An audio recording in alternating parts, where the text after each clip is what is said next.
Para saudara dan saudari yang Tuhan cintai, selamat pagi dan selamat bertemu lagi dalam Renungan Harian edisi hari Sabtu tanggal 10 April 2021. Hari Sabtu dalam Oktav Paskah. Mengawali hari yang baru ini, kita hendak mendengar dan merenungkan sabda Tuhan. Marilah sebelum kita mendengar dan merenungkan sabda Tuhan, kita berdoa. Dalam nama Bapa dan Putra dan Roh Kudus. Amin.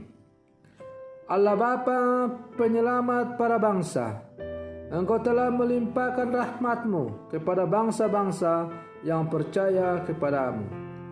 Pandanglah umat pilihan-Mu yang telah dilahirkan kembali dalam pembaptisan.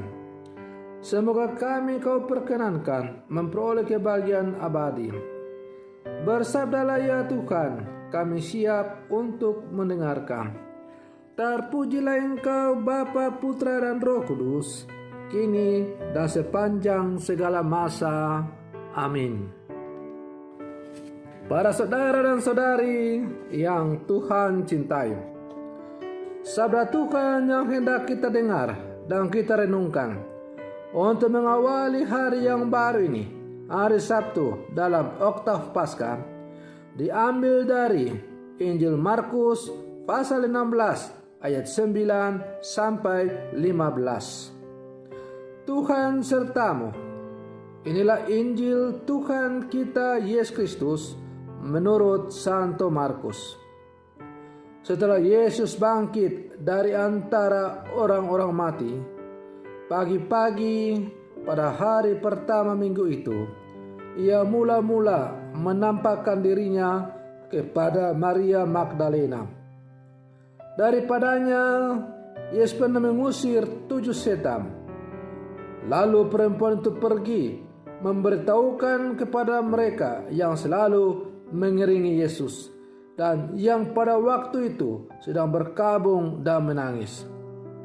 Tetapi ketika mereka mendengar bahwa Yesus hidup dan telah dilihat olehnya, mereka tidak percaya.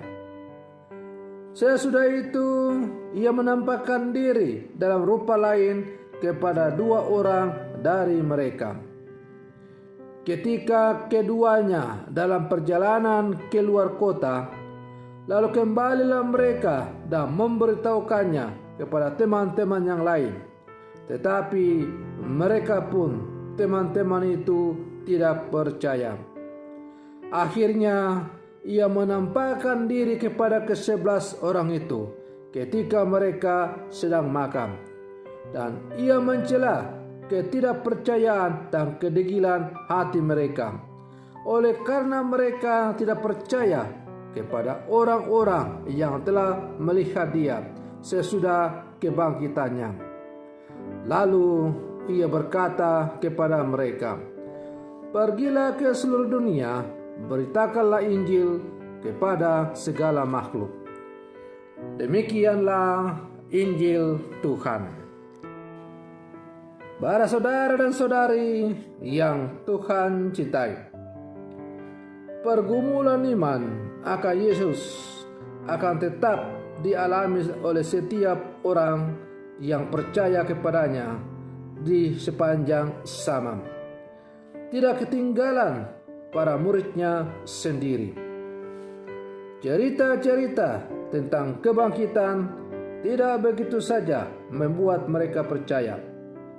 Meskipun Yesus telah menampakkan berulang kali melalui sejumlah orang-orang tertentu, dan orang-orang itu telah menceritakan, tapi mereka tidak percaya. Sampai akhirnya mereka sendiri mengalami Yesus yang bangkit itu.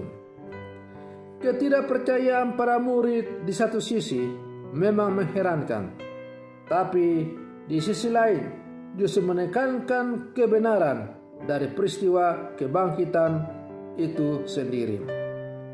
Kisah-kisah Injil seputar kebangkitan menyajikan dengan jujur tanggapan para murid tentang Yesus yang bangkit. para saudara dan saudari yang Tuhan cintai.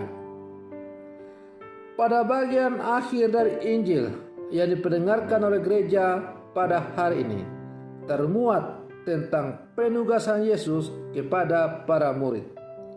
Setidaknya dua hal yang perlu kita renungkan. Pertama, pengalaman akan Allah harus diwartakan. Sukacita karena mengalami Allah harus diwartakan. Pengalaman akan Allah tidak boleh hanya untuk konsumsi pribadi. Yesus berkata, "Pergilah ke seluruh dunia, beritakanlah Injil kepada segala makhluk." Memberitakan Injil itu berarti memberitakan kabar sukacita bahwa Allah menyertai umatnya, bahwa Allah beserta kita melalui kehadiran Yesus. Yesus adalah tanda nyata Allah yang hadir bagi manusia. Para saudara dan saudari yang Tuhan cintai. Yang kedua adalah pewartaan iman yang sejati adalah mengabarkan kabar sukacita tentang Allah yang menyertai dan bukan memaksakan konsep-konsep tentang Allah dalam suatu agama. Orang bisa bertengkar dan berkelahi karena perbedaan konsep. Tetapi jika yang diwartakan adalah pengalaman akan Allah, maka orang akan lebih mudah untuk membuka hati menerima. Sebab pengalaman akan Allah itu sifatnya universal. Para saudara dan saudari yang Tuhan cintai, kita adalah murid-murid Yesus yang baru yang hidup di zaman sekarang. Kita mendapat tugas yang sama seperti yang dialami atau yang diberikan kepada para murid Yesus langsung oleh Yesus. Sekarang melalui gereja, Yesus juga memberikan tugas kepada kita untuk menjadi pewarta-pewarta Injil dalam seluruh kehidupan kita. Akan tetapi, tentu cara kita mewartakan Injil untuk zaman sekarang tentu akan berbeda dengan zaman dulu. Misalnya pada zaman misionaris. Pada zaman misionaris, orang-orang atau para misionaris meninggalkan tanah air mereka demi untuk pergi ke berbagai belahan dunia untuk mewartakan Injil, termasuk datang ke tanah kita, tanah terberkati, yaitu tanah Papua. Sekarang orang semua sudah mengenal Injil. Maka mewartakan Injil sekarang haruslah dimaknai secara baru. Dan bagaimana kita maknai tentang perintah Yesus untuk mewartakan Injil ke seluruh dunia. Para saudara dan saudari yang Tuhan cintai, mewartakan Injil dalam situasi sekarang adalah berjuang untuk menghayati dan menghidupi serta menjadikan Injil itu sebagai bagian dari keseluruhan hidup. Dengan demikian, pewartaan kita bukan lagi door to door atau berkeliling dari rumah ke rumah, dari kampung ke kampung, dari daerah ke daerah untuk mewartakan Injil. Tapi bagaimana Injil itu merasuki, menjiwai seluruh kehidupan kita, dan pada akhirnya kita memberi kesaksian tentang Injil itu. Jikalau Injil itu telah menjiwai seluruh kehidupan kita, maka akan mewarnai dan menampakkan wajah Injil dalam kehidupan kita. Dengan demikian, kita akan menjadi altar-altar Kristus yang memperlihatkan wajah Kristus kepada dunia. Dan dengan demikian, dunia akan mengetahui, mengenal, dan pada akhirnya akan mengimani bahwa Kristus itu adalah seorang atau sungguh-sungguh penyelamat.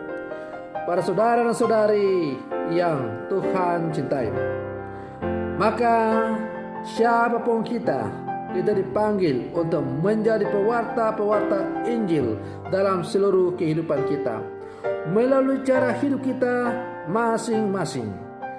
Tak usahlah kita berkuar-kuar untuk mempromosikan iman kita, tapi cukup kita menghidupi dan membuktikan dalam kehidupan yang konkret, maka orang akan tahu bahwa kita memang adalah orang-orang yang percaya kepada Yesus Kristus. Para saudara dan saudari yang Tuhan cintai, tahu setelah membayangkan bagaimana secara konkret mewartakan Injil dalam kehidupan kita. Ambillah konkret bahwa seorang Katolik misalnya, kalau melakukan suatu pekerjaan lalu kemudian diminta untuk melakukan kecurangan, maka dia harus berani menolak, karena itu bertentangan dengan iman. Setiap orang Katolik yang bekerja dalam bidang apapun harus sungguh-sungguh bersikap jujur dan tidak boleh melakukan hal-hal yang tercela. Karena harus kita ingat bahwa semua pimpinan bisa kita tipu, umat bisa kita tipu, siapapun kita bisa tipu. Tetapi ada satu yang tidak bisa kita tipu, ialah Tuhan itu sendiri. Maka kalau setiap orang Katolik dalam menjalankan tugas dan panggilan yang diembannya selalu menyadari bahwa Tuhan selalu berjalan bersama dia, maka hendaklah ia selalu melakukan hal-hal yang jujur. Para saudara dan saudari yang Tuhan cintai, sebagai murid-murid Yesus, janganlah kita takut bersuara menentang hal-hal yang bertentangan dengan nilai-nilai Injil, dengan nilai-nilai iman kekatolikan kita. Meskipun kita harus kehilangan kesempatan untuk promosi jabatan, kekayaan, pangkat dan sebagainya, lebih baik kehilangan promosi jabatan, pangkat jabatan dan lain-lain daripada kita harus mengikuti apa yang salah yang diajarkan oleh dunia ini. Setiap orang Katolik harus tampil beda daripada yang lain. Kalau hidup keagamaanmu sama saja dengan orang lain, lalu apa bedanya sehingga orang bisa mengatakan bahwa memang orang Katolik itu berbeda daripada yang lain? Para saudara dan saudari yang Tuhan cintai, semoga permenungan saya ini semakin menghantar kita sebagai saksi-saksi kebangkitan Kristus, karena kita sekarang merayakan pesta kebangkitan Tuhan. Maka mari kita bangkit bersama Kristus, mewartakan Kristus melalui hidup kita masing-masing.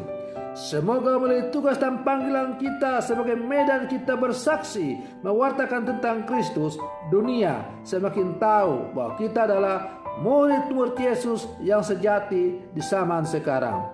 Semoga demikian. Selamat pagi. Tuhan Yesus memberkati.